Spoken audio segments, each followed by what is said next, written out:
From a fold out couch in our living room to a six-figure business, how did we do it? If you're new here, my name is Laura, and together with my daughter Alicia, we own Paper Crate Shop. We make cute and colorful handmade stickers, stationery, and bookish accessories. Plus, we own a store at our local mall in Twin Falls, Idaho, where we have a full in-store cafe. So, how do we get to be a six-figure business? This is the number one DM that I've gotten since I posted my last video, which was all about our small business wins. So, let's talk about it. So I'm actually currently in my store. I'm in the back area where I do like all of my workshop stuff. I've got my printers back here and all that stuff. So it's always a mess back here. Please don't look around me. Just between us, we're just gonna agree to ignore that. All right, I'm gonna go ahead and clip my mic on and hope that you guys can hear me because I'm actually gonna do my makeup while I talk about this with you guys. So I hope you guys can hear me okay.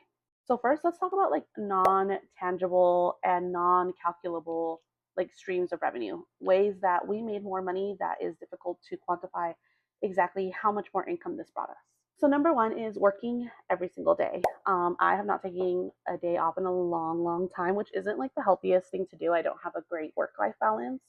But even if we had a better work-life balance, I think that it would still be important for us specifically that we have like a retail storefront to have good, dependable hours for our customers.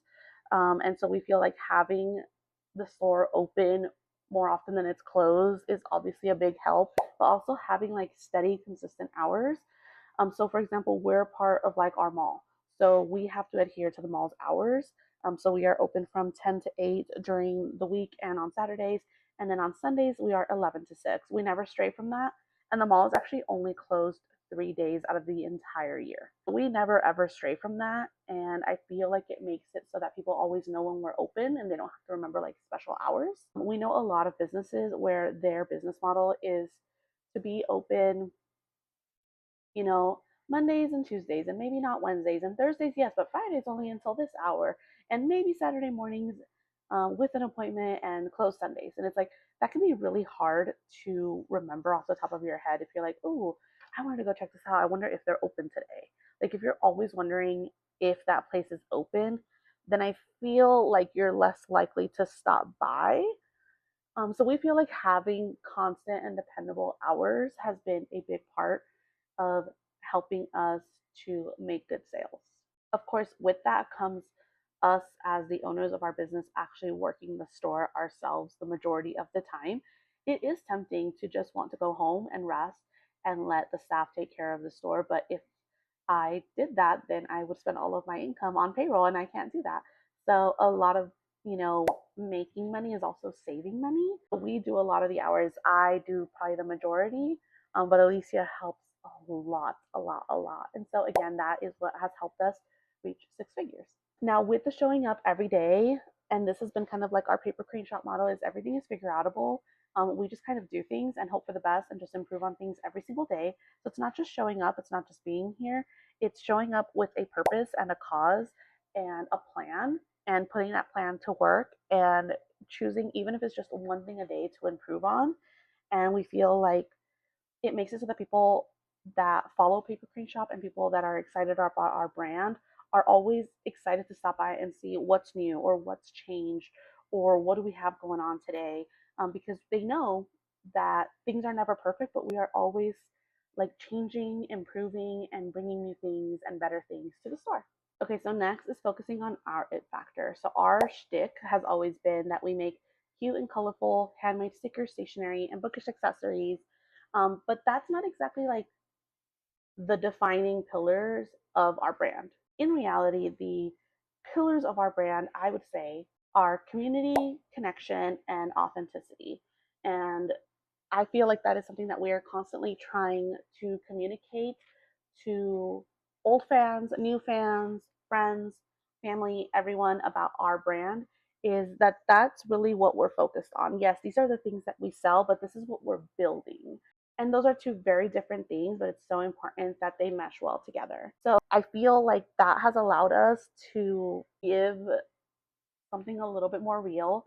It could be very easy for us to just like use AI and drop ship a bunch of stuff. That's a way to make money, and a lot of people make a lot of money doing that. But that's not our shtick. That's not our thing. It's never going to be our thing. It never has been our thing, and we want more than that. We want something real, and we feel like that in turn appeals to others that also want something that's real. And that's what's allowed us to build like brand consistency and loyalty through our customers. And again, this all trickles down to what kind of sales we make that year. But okay, now let's jump into like real quantifiable like sales channels, sources of income, and how we've gotten to a point where we're reaching six figures. So number one, again, our storefront. Having those stable hours, I feel, is a huge part of that. But making sure that our shelves are always well stocked, that we are, even little things like making sure that the store is clean and tidy and that it looks pretty, that it looks like a place where people want to come and hang out. Those are all things there. So we definitely make a lot of our sales here in store. Number two would be like our online sales. So obviously we are available online 24/7, and having like a nice website that is easy to navigate and easy to find all of our stuff has been really helpful with that.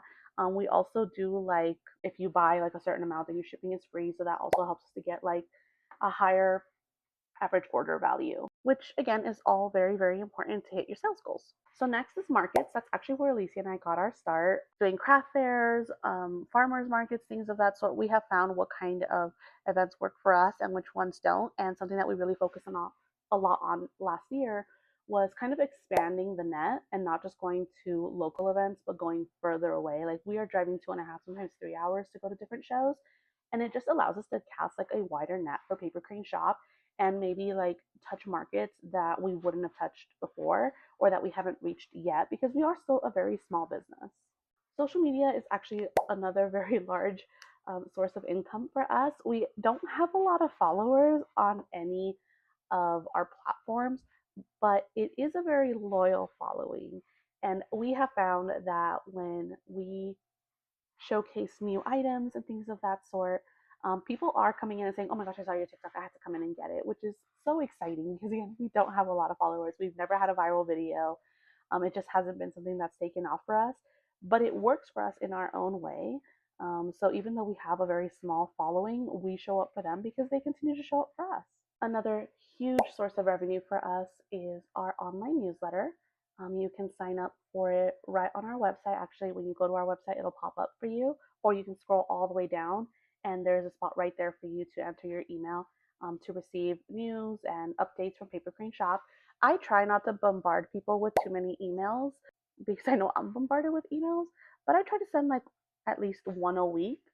And I will say almost every single email that I have sent out has resulted in sales. And again, because that's direct marketing to people that specifically signed up to receive news about your brand. So it kind of makes all the sense in the world that that would be a huge stream of revenue for us. Also, if you didn't know, when you sign up for our newsletter online, you get it's like 10 or 15% off your first purchase. I can't remember right now. We set that up when we first opened Paper Crane Shop like years ago. But it's on there. So I feel like that also encourages people to sign up when they come into the store or they see us in markets and fairs and they check out. There's also an option there to sign up. And a lot of people do choose that option. So I feel like that's why we've been able to grow our email list so long. And we're just very, very lucky to have that as a source of income as well. Okay, and the last like big source of income that we have is our wholesale accounts. I made that video about all of our like small business wins, and one of the things I talked about was that we are in 8 retailers nationwide. That's so exciting for us. Like that's actually kind of crazy. Like it is crazy to think. Like sometimes I wake up and I'm like, oh my gosh, dang, we're like really doing the thing. We're like really like selling out of collections and selling out of stuff all the time in our store. And what's crazy is people buy through our wholesale and they're also selling out of stuff in our stores because they're repeat customers. And so what's really nice about the wholesale accounts is that those are consistent large orders. So that has been like a really, really nice source of revenue for us specifically. And I'm really excited to get like into more retailers and grow that stream of revenue as well. So yeah, those are all of like our streams of revenue right now.